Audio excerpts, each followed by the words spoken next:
Hello. Hello. Hello, everybody, and thank you for coming.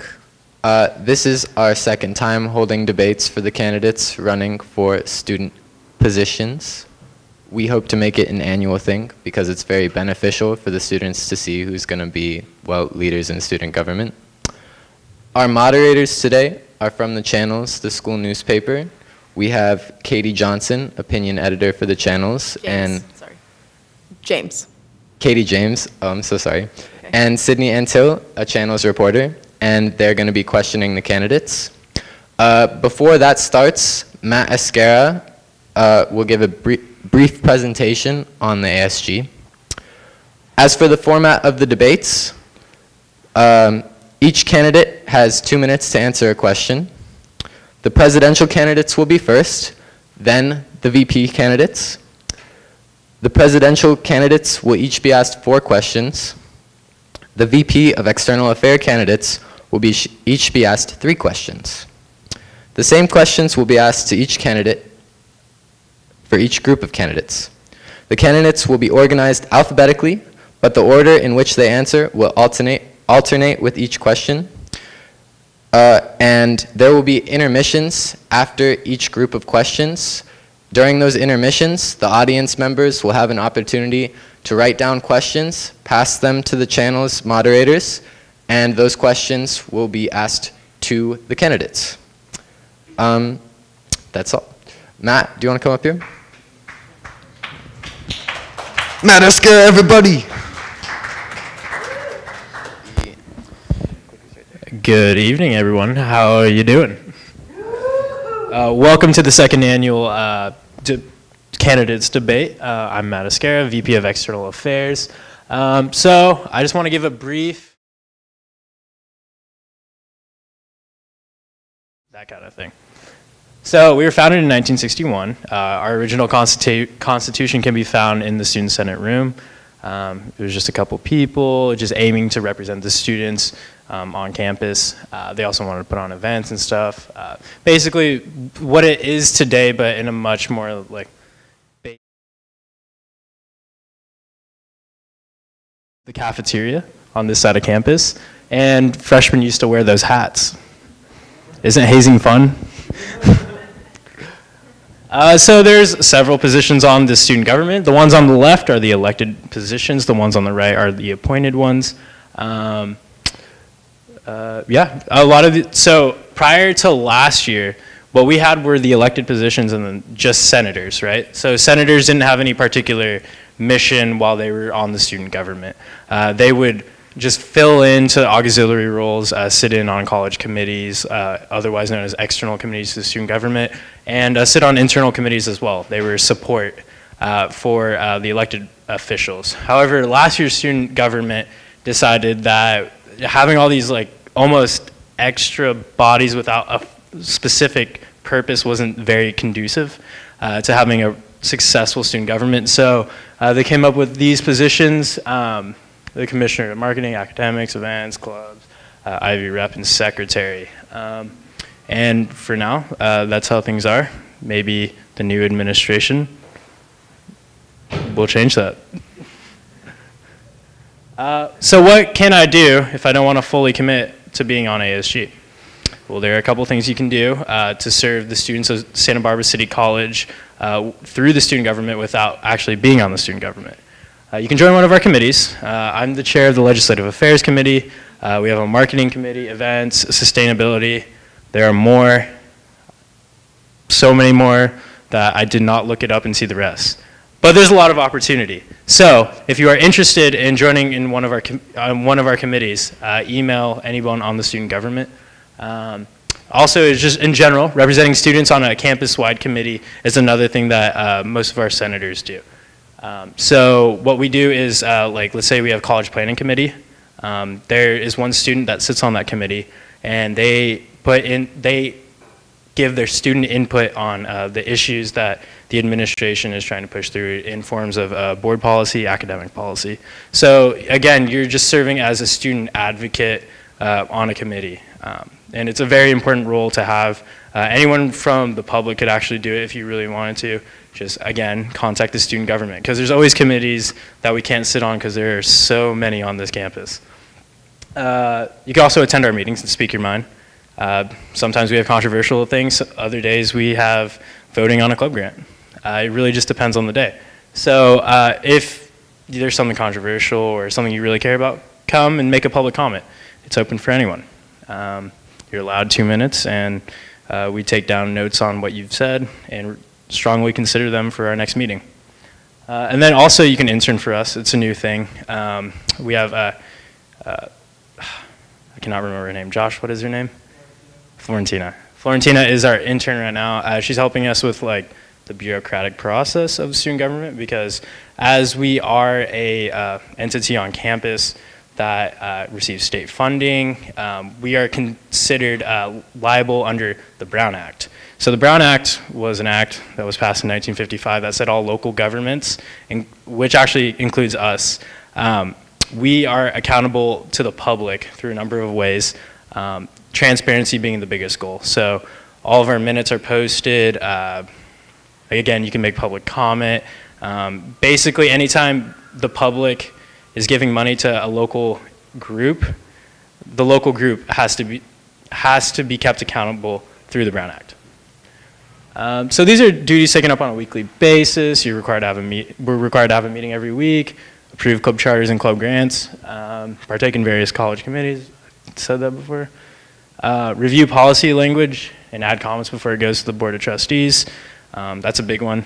If there's something that we think students aren't going to appreciate at all, our job is to make sure that we at least throw some comments on there so the Board of Trustees can see what we have to say. I put on various events that promote equity or happiness.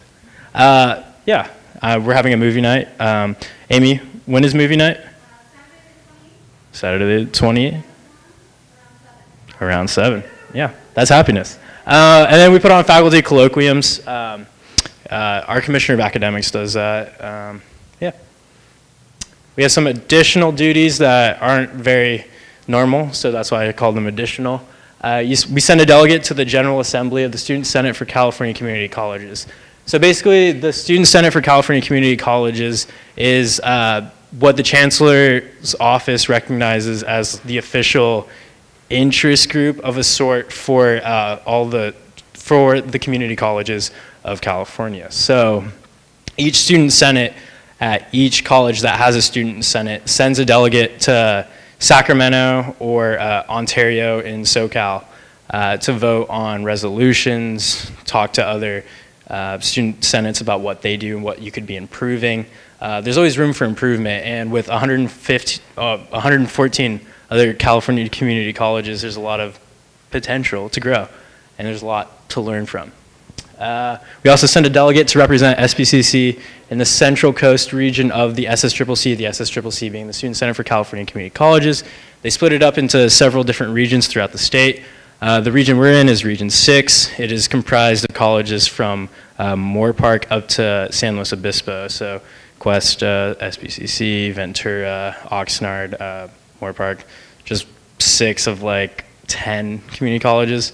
And so we have a monthly meeting. We talk about issues that are common between all of us. We also look to create resolutions for our General Assembly. And so in the General Assembly, if we want the SSCCC to take on a new policy stance, we pass a resolution to do that. We also notify our state representatives of policy positions on bigger education student-oriented bills. This is something that's kind of been more of my thing in this past year, and I want the next VP of External Affairs to be conscious of. There's a lot of important things that happen at the state level, and as SBCC is such a highly regarded college, it is very important that on important bills, we put our name on things. So, I mean, like, I can give an example of the college promise. The California promise, for those of you who don't know, will be California residents who will be able to have their first year of community college free at any California school. Am I late for something? Okay. Okay, I'm just gonna hit the. Okay. Okay, I'm gonna put this outside. Or can you take this?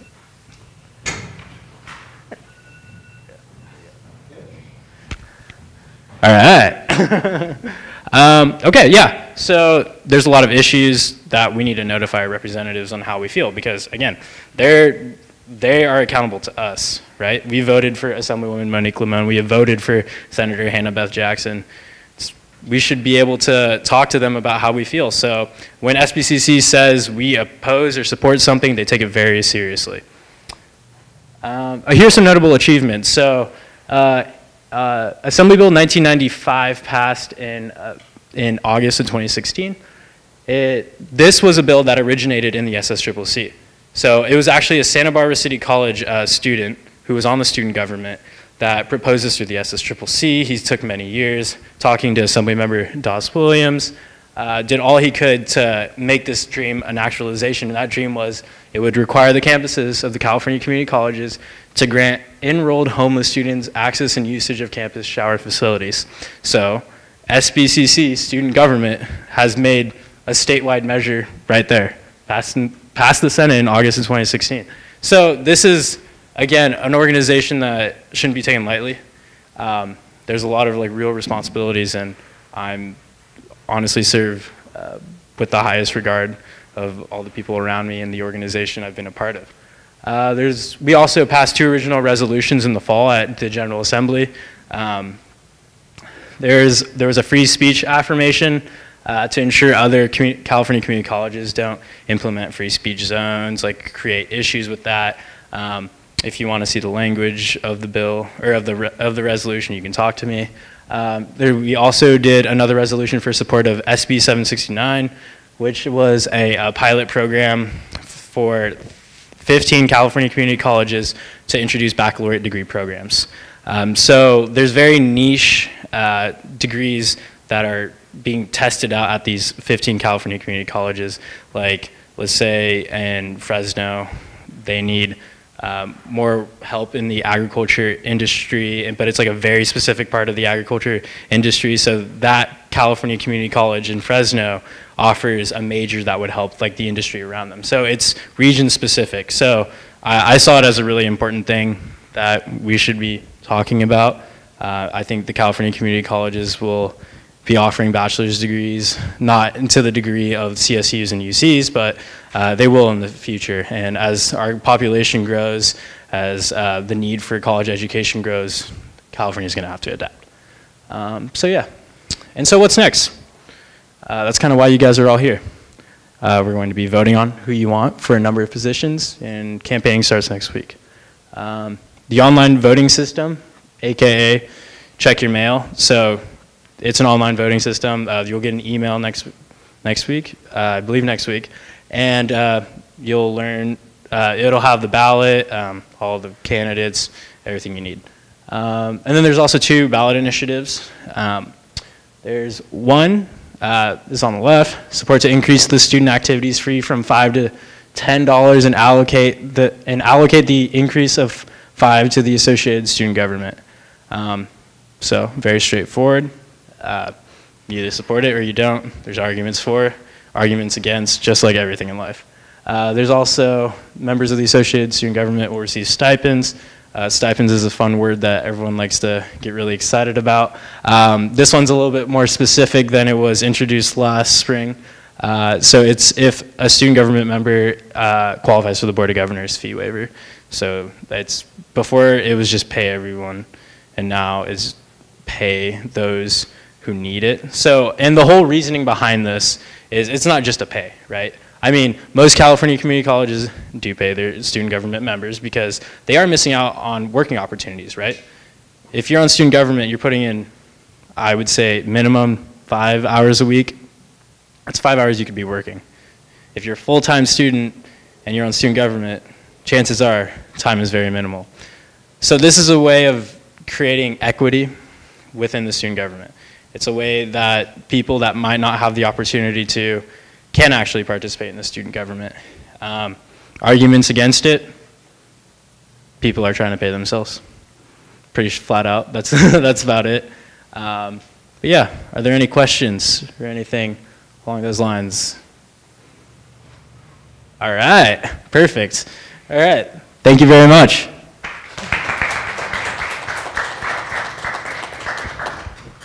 Okay, we are gonna take a quick intermission. Thank you so much, Matt. That was really informative. Yeah, we're gonna go to intermission for a few minutes before we introduce the presidential candidates, and then the questioning will begin.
From intermission, I'm going to introduce the presidential candidates, and then the channels are going to question them. Up first, we've got Alan Morales.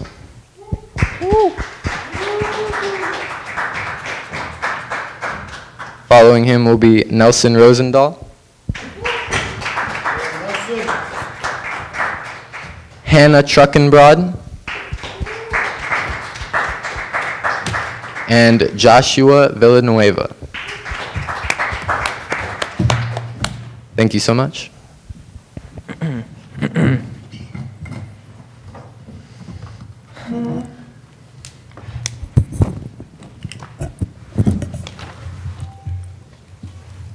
Good evening, everyone. My name is Sydney Antle, and I'm a staff reporter for the channels. My name is Katie James. I'm the opinion editor for the channels. And we would like to thank everyone for attending this event in person or via the live stream. And we would also like to thank ASG for asking us to moderate this debate. First things first, we're just going to go over the rules really quickly one more time. Each candidate has 2 minutes to answer each question. The presidents will debate first, and then the VPs of External Affairs. The presidential candidates will be asked 4 questions. You'll all be asked the same questions.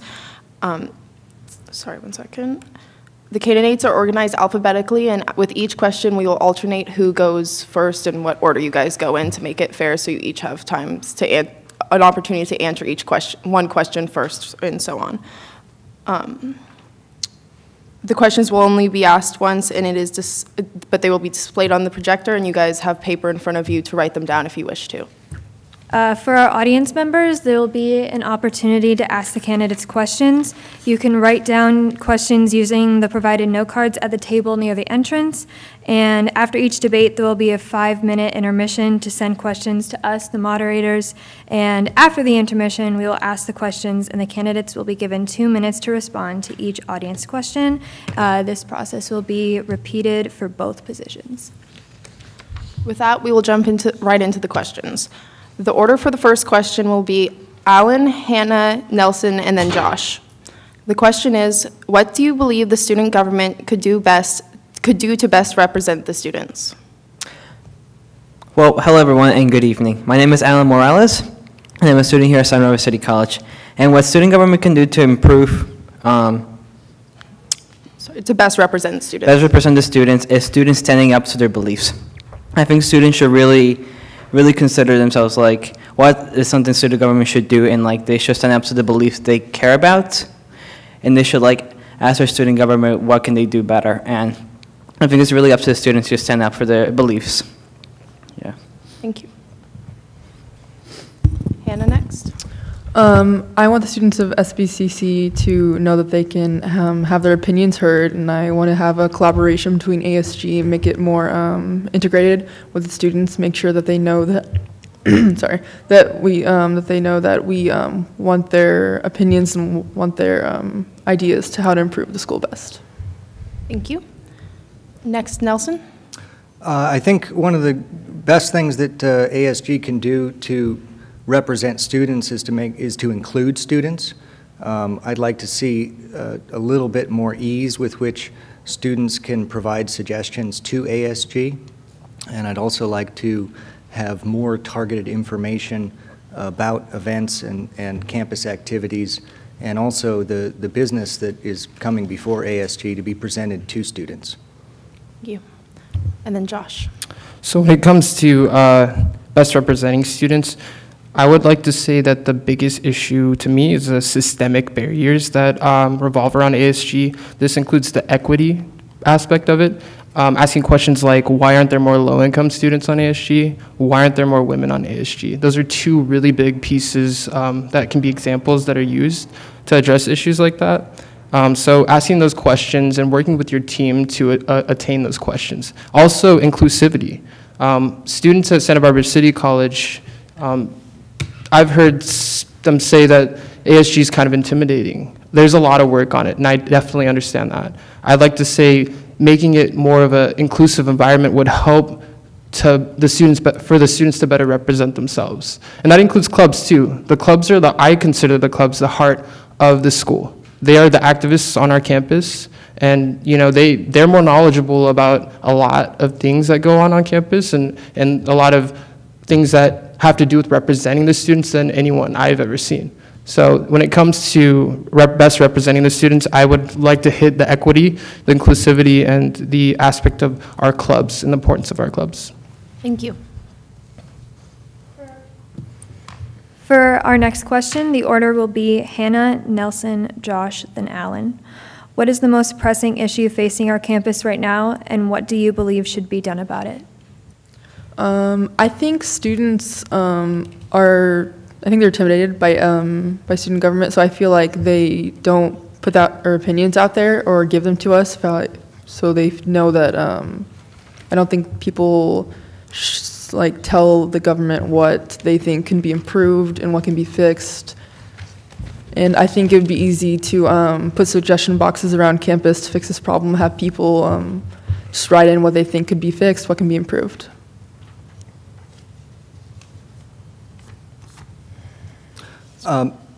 I think that the big challenge on campus is maintaining our position. In the last 4 years, we've been rated the #1 community college in the nation by various institutions. So I think that the target we have is to stay as great as we are. I can identify 2 major issues that seem to be concerns for most students, and those are parking congestion around campus and study spaces that are available to students, especially on weekends. So I'd like to extend the library hours, especially on weekend days, and work to alleviate parking congestion. Josh? So when it comes to the biggest issue at Santa Barbara City College, I do agree there are a lot of little things such as library hours and parking, which has been talked about a lot. But to me, the biggest obtainable issue is the student housing issue on our campus. I know of a lot of students that are homeless. I've worked on this board for a long time, and I've addressed 2 of those issues. One of them being the issue of hygiene security. I did work on AB 1995 that helped support the hygiene security for our homeless students. The second piece is food security. I supported our food bank for a long time. So the third piece of that is housing security for our homeless students. People don't realize on campus how many students are actually homeless, which is very sad. So I already have a plan. You know, step 1 is identifying how many students are homeless, and then moving it forward to a long-term plan that would last further than my term if I do get elected next year, and having the administration kind of agree to follow through with that. Alan? One of the issues a lot of students have been telling me about is food insecurity. I agree. Here at school, I think there is a food insecurity issue. As somebody who is food insecure, this issue matters to me a lot. And what I do is, if I would like to as president, I want to work with students and the student government to advocate for more food options at other cafes. And I also want to expand our food pantry here at campus. I want to work with local businesses to donate to our food bank so more students don't have to be hungry and don't have to sacrifice their time with education or hunger. Yeah.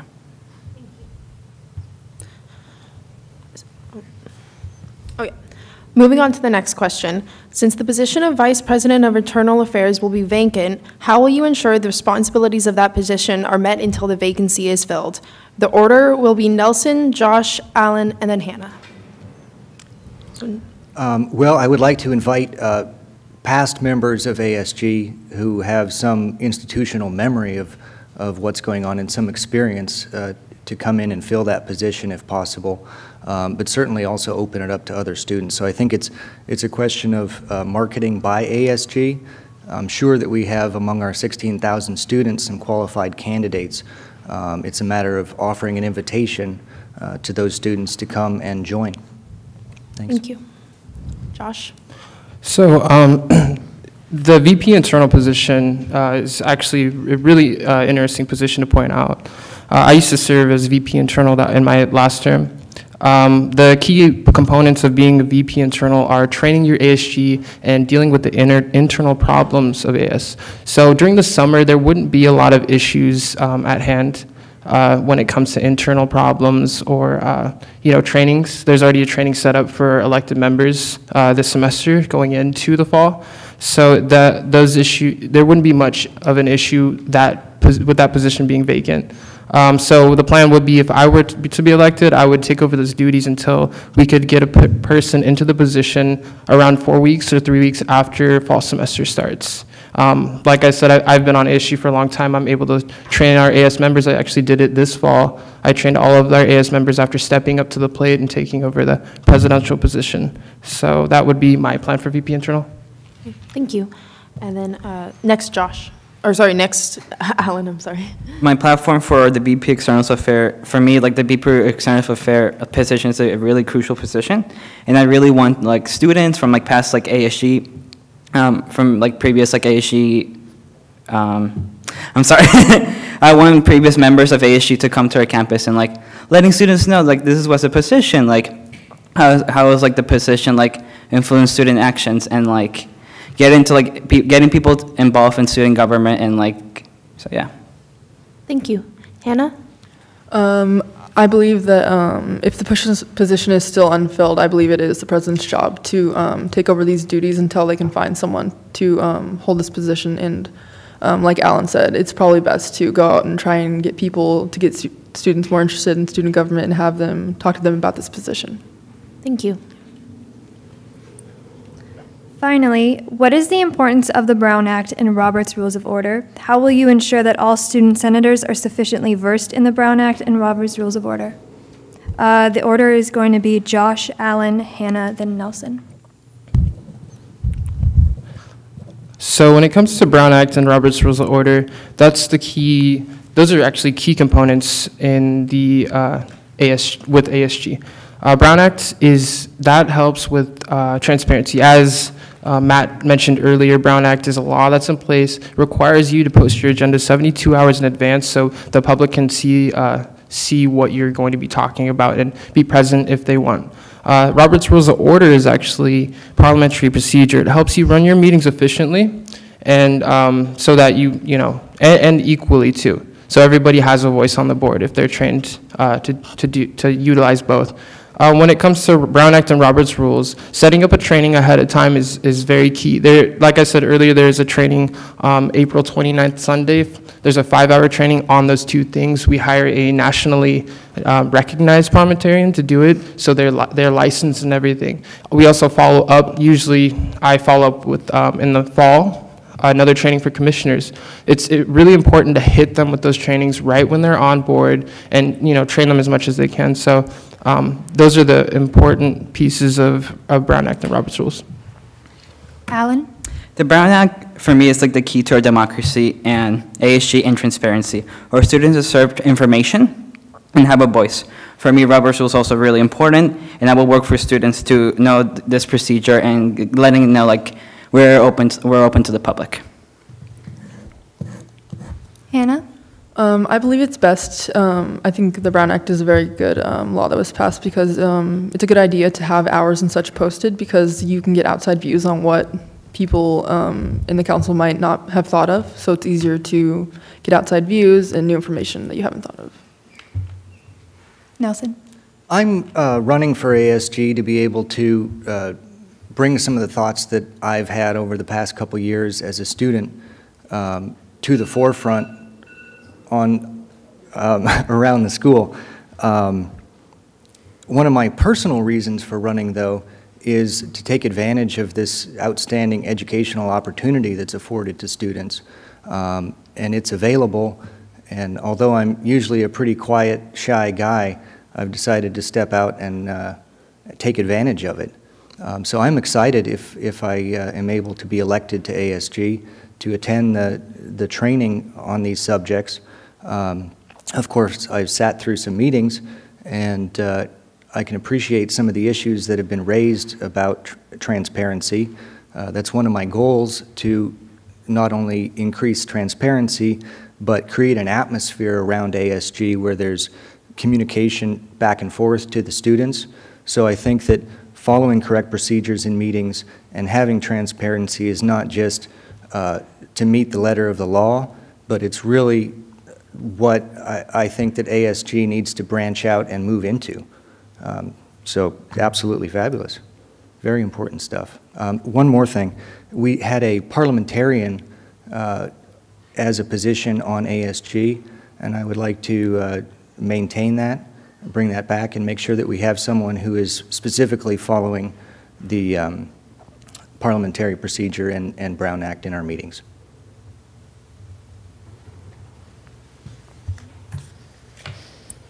Thank you, candidates. We will now have a brief 5-minute intermission. Audience members, if you have any questions, please bring them to us now on a note card.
Okay, we're good? All right, we're back from intermission. The presidential candidates will now be receiving questions from the audience. After they're done, I will introduce you to the candidates for VP of External. Thank you.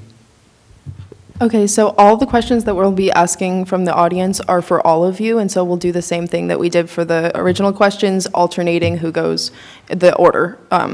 So the first question will be, do you think it is fair that only members of Associated Student Government who qualify for the Board of Governors waiver should receive stipends?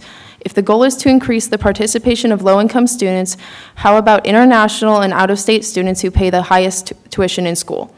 The order for this will be Nelson, Josh, Hannah, and then Alan.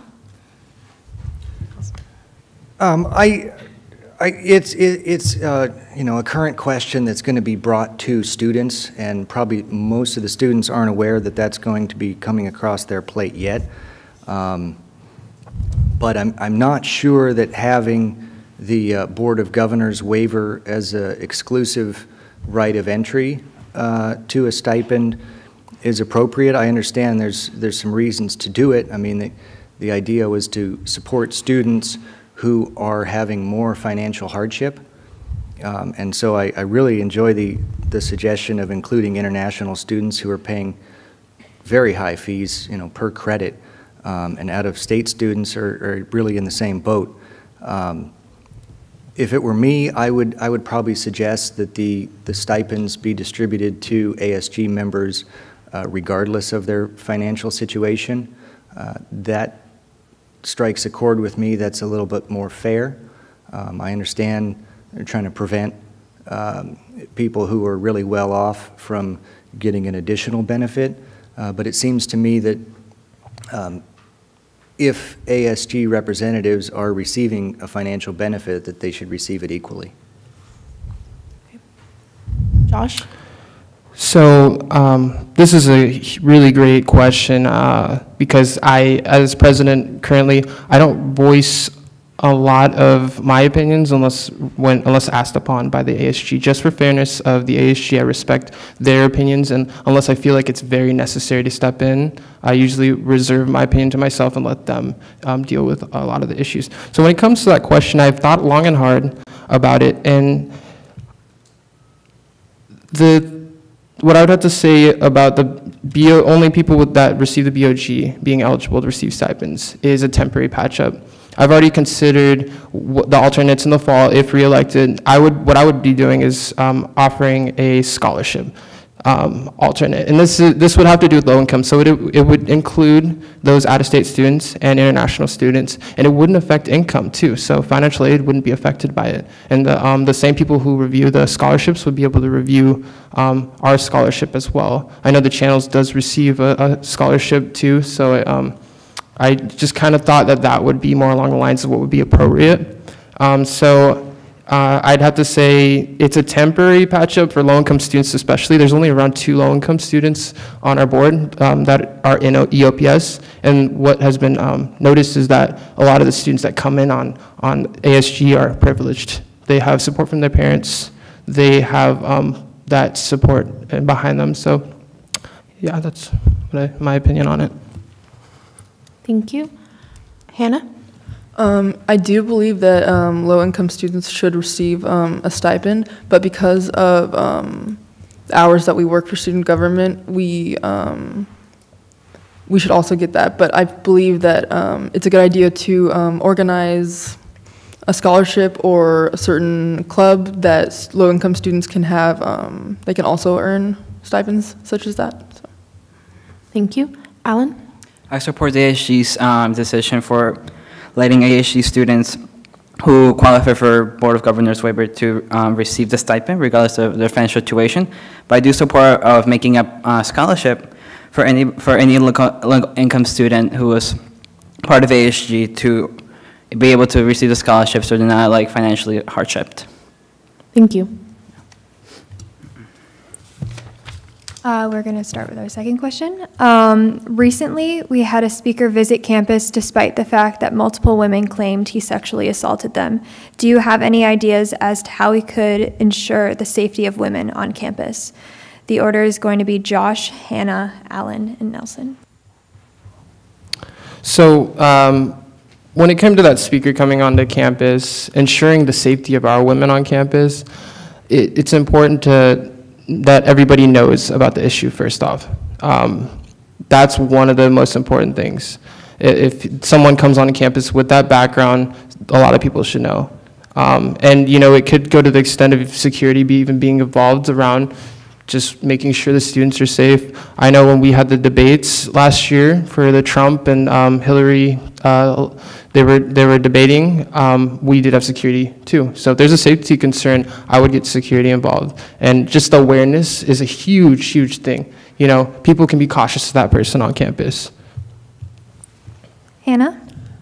So I used to walk home because I have some late classes, and I would always be looking over my shoulder because it's dark. And I do think it would be a good idea to have to offer sexual defense or self-defense classes for men and women, and maybe have people who have later classes to get rideshare or carpool if they have to walk or if they don't have the opportunity to get a ride.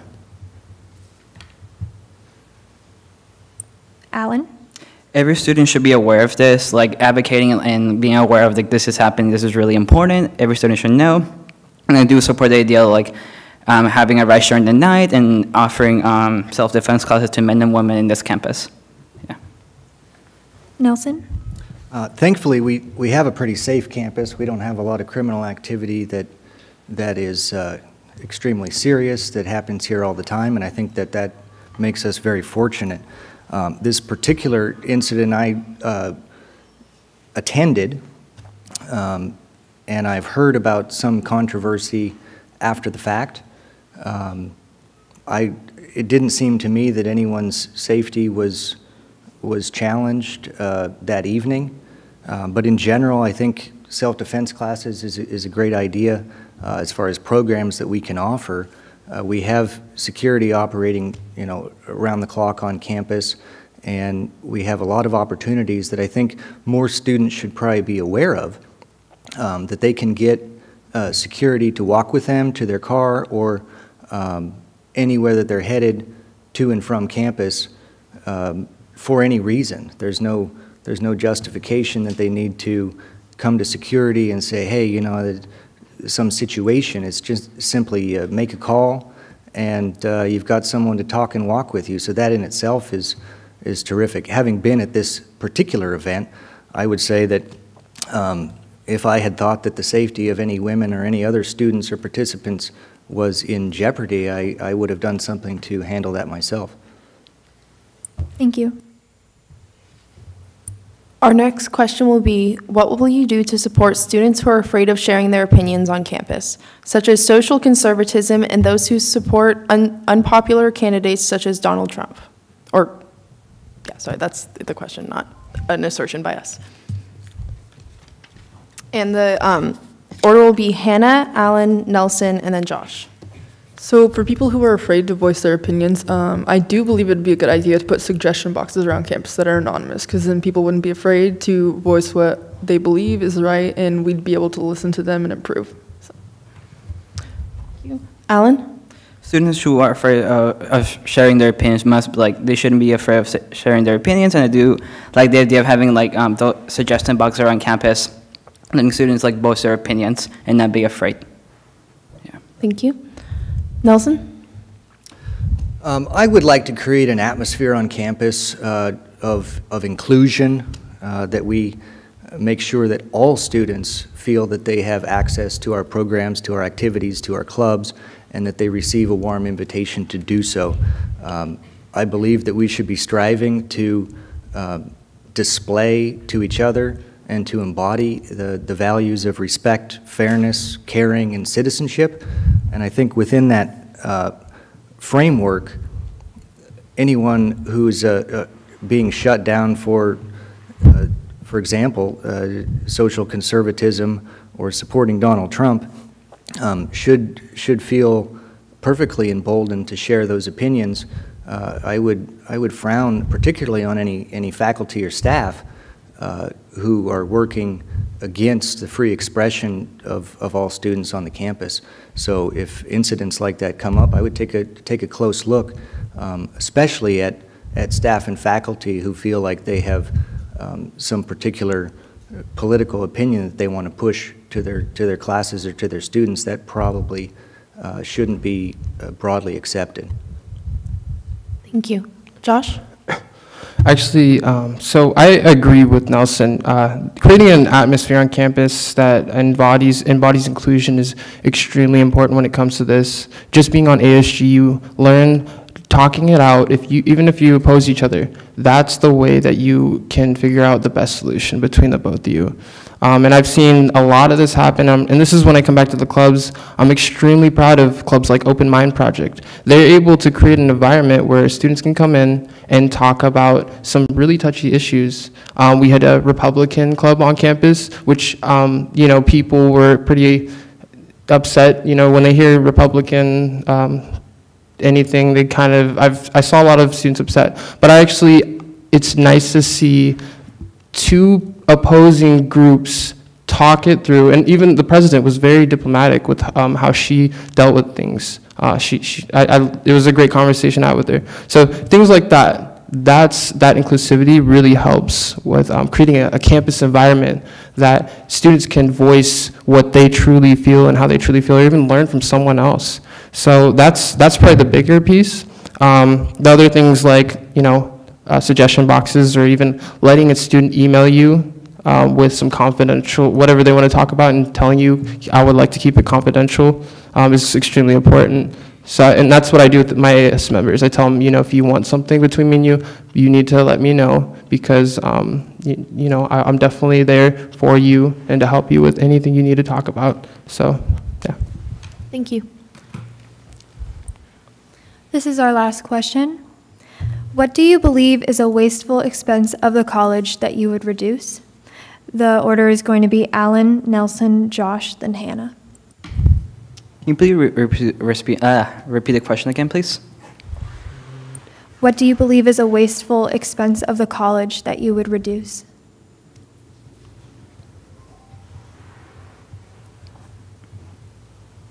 That is something I believe that is wasteful of the college that we use is definitely the way we use our water fountains. I think our water fountains could be better. I really like I like the water fountains here at campus, but I've been talking to a lot of students, and they said we could do better, improving them and letting students have greater access to cleaner and more greater quality water. So yeah. Nelson? I think that wasteful expenses on campus are mostly coming from bodies that aren't controlled by ASG, but certainly ASG has some commentary to make on that. One thing that springs to mind is, through our cafeterias, we deal with a lot of food waste, and we could probably look at ways to reduce that waste or to repurpose food for some benefit. But I would like to take a look largely at the whole landscape of the campus for fiscal responsibility issues. Personally, I would like to see an ASG that is particularly fiscally responsible.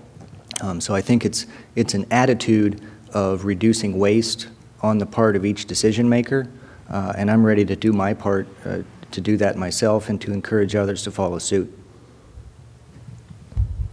Josh? So when it comes to wasted resources, that's a great question. I have kind of three things. The last thing I'm going to talk about, I can see this being an issue. So one thing that's been questioned is salary allocation. A lot of salaries at Santa Barbara City College, people have talked about them, most of the budget being spent on salaries and not actually towards the cause of a committee or a group. So that is one thing that I would like to look into a little bit more. Also the trips that some administration and faculty take.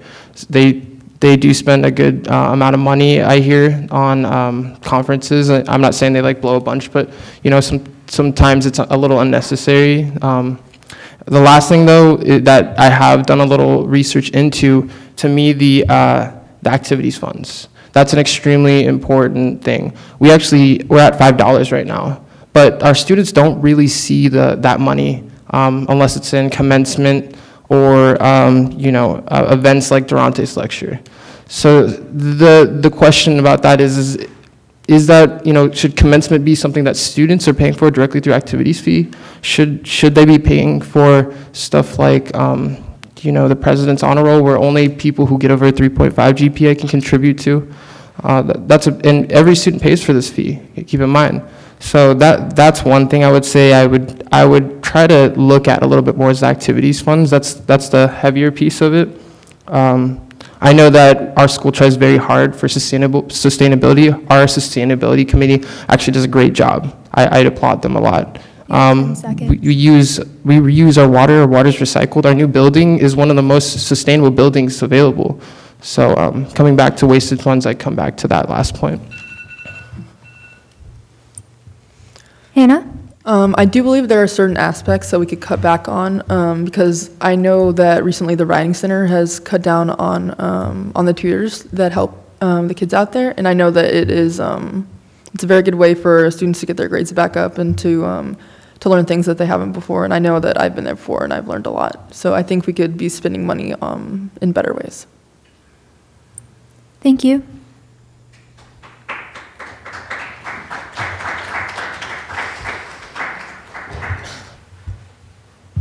All right.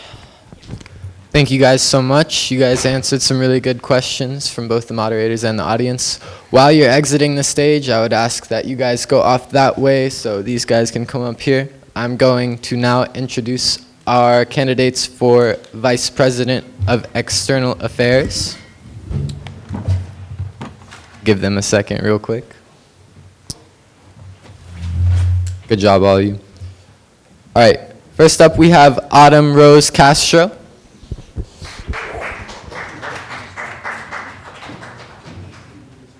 And we have Vanessa Vera. Both running for VP of External. Thank you so much.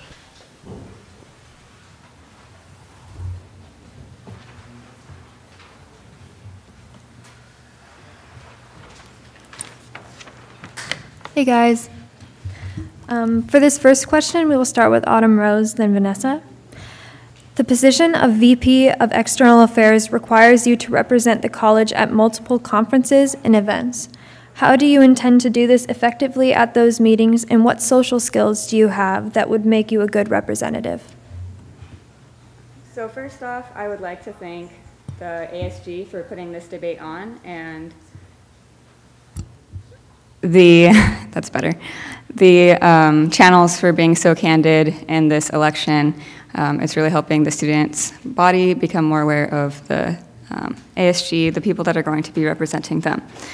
Going for the social impacts or the social skills that I do have that will help me in representing SBCC to the state and the city are the fact that I have had experience in this. So I am currently an intern for Congressman Salud Carbajal and a volunteer for our Assemblywoman Monique Limon. And so doing this, I have learned many skills to be much more proactive and assert myself respectively, but also strongly, that I want to represent SBCC the same way as well. I think respect is something that is extremely important when it comes to having a huge amount of students come and try to create an environment that is both safe but honest, especially when deciding the current problems and issues that the SBC students and students across the state go with that are very similar to each other every single day. Thank you. Vanessa? Hi, well, my name is Vanessa, and I have learned that legislative processes within the City Council are extremely important, but also a part of the position includes being able to outreach to the community. And when it comes to outreach into the community, I've been able to be a part of business clubs and been a part of business conferences as well as agricultural environments.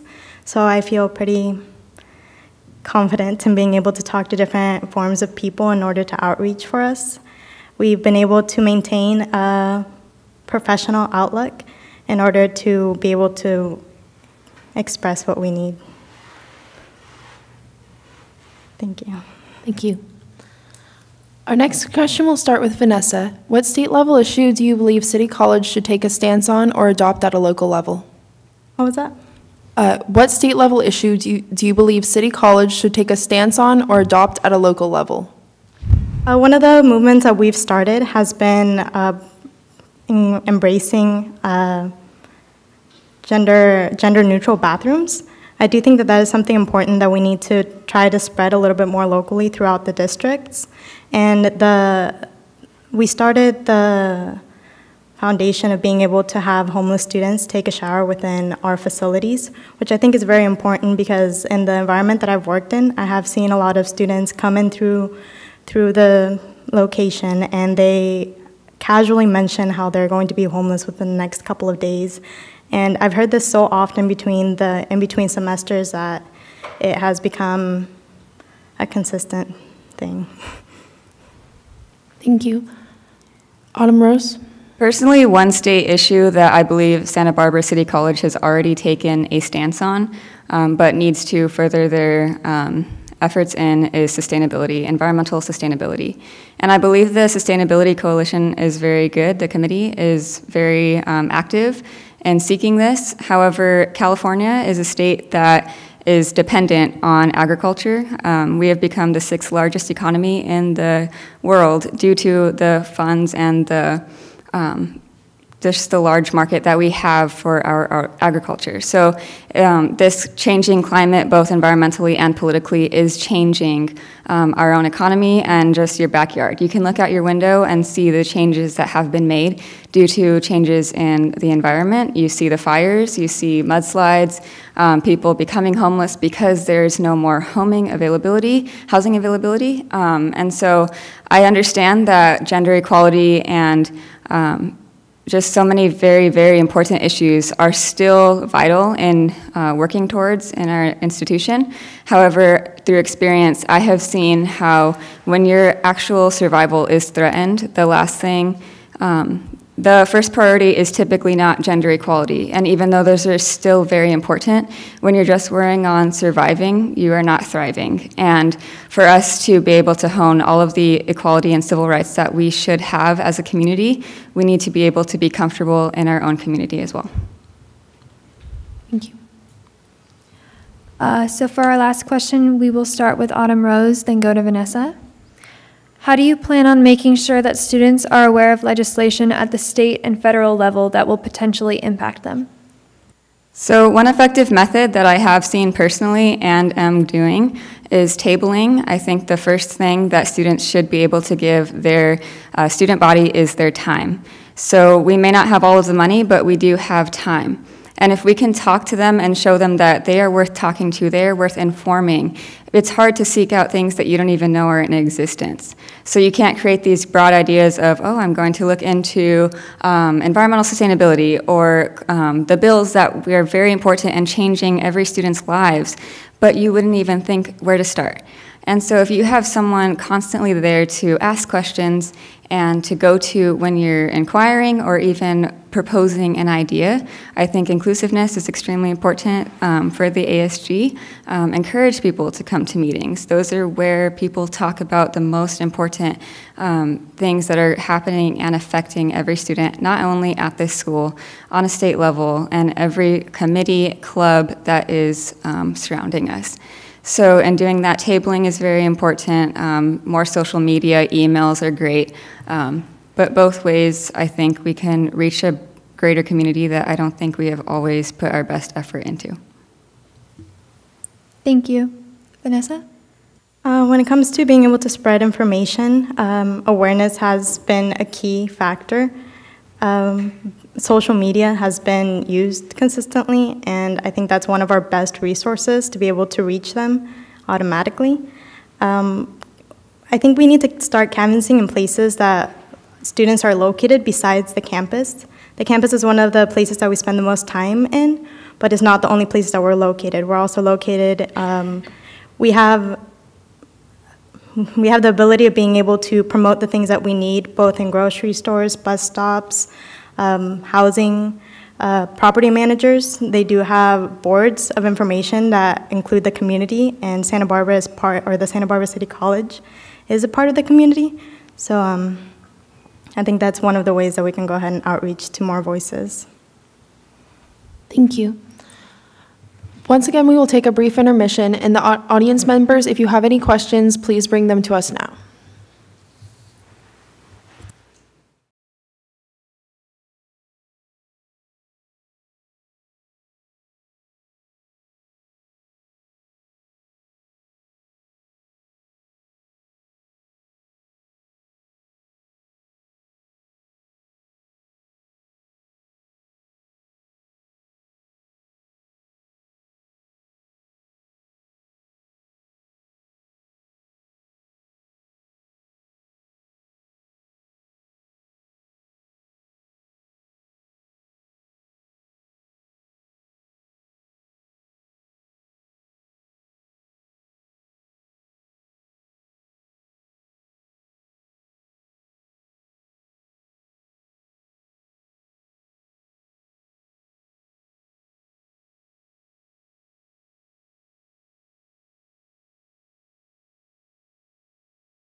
All right. We are back from intermission. The channels will now address the candidates with questions from the audience, and then we will wrap up the event. Once again, you guys will each get 2 minutes to respond. The first question is, what's your take on the ASG stipends and out-of-state and international students excluded? Autumn Rose, you go first. I can understand the state's attempt at encouraging locals to come to a community college to support their own community. However, SBCC is ranked so highly that I don't think that is an exactly fair hope, in the sense that since we are ranked #1, you Google #1 CC in the nation, and this one comes up.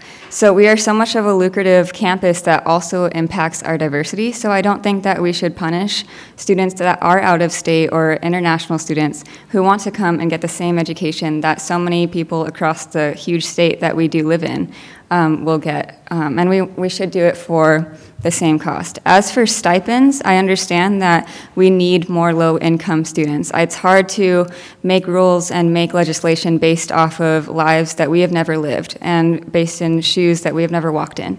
So I do support stipends, especially for those low-income students. However, for students that are completely supported by their parents, I do not believe that stipends should be instilled, as I think that money can be better used somewhere else. Thank you. Vanessa? When it comes to out-of-state students, I do know a lot of students that have moved to California and have waited a certain time frame or about a year, in order for them to be able to be a part of the California State BOG thing. So I think the stipends would be important in order to not only, at least as that temporary patch-up that he was talking about, in order to be able to promote the idea of joining ASG. Now with those stipends, we do get to see the point of view of low-income students, but up until that patch-up does get involved, there is a sense of recruitment with that. We do need more points of views and more people speaking up for the student body. So, yeah. Thank you. Moving on to the next question, and we will start with Vanessa this time. VP of External Affairs requires you to communicate with faculty and press. How would you go about handling a faculty member angry about a decision you made? Vanessa, please start. I think one of the best ways of communication as a first base would be an email, but emails do get misread multiple times. I think a face-to-face conversation would be the best way to be able to get all of their questions answered and be able to best communicate the information that I'm trying to pass. There's a high possibility that the reason why they're upset is because of the first form of communication that we chose, or that they read whatever message I was trying to send them was misinformed or misread, and there's just some form of clarification that I need to give. Thank you. Autumn Rose? I believe that we do need to maintain a very healthy relationship with the faculty. And if someone was disappointed or angry about something that I did on the ASG, I would encourage them to come to the ASG meetings to see how all of that played out, how we chose to go whatever direction we chose to go, so they see that there's more reason to what meets the eye. However, I would also listen and take into consideration why they are angry, because as faculty, they do shape students' opinions and students' lives here, and I want their voices to be heard as well, even though we are representing as main priority our students. Our faculty is often not heard a lot and misrepresented as well, so I think if you can have a healthier relationship between faculty and students, that will benefit a lot of people. Thank you. Thank you, guys. This marks the end of our VP of External Affairs debate, and with that, we would like to once again thank everybody for coming out and participation, and now we will throw it back over to Kenyon. I would like to do the same thing. Everybody, thank you for coming. I want to thank you guys, the channels, for coming up with all your great questions, the audience as well, the candidates for coming up with great answers. I actually wanted to remind everybody that holding this event doesn't benefit the ASG. This is all for the students. So I would advise everyone here and everyone watching the live stream to consider carefully everything that the candidates said. And I think we'll wrap it up with that. Round of applause to VP External candidates. Thank you guys.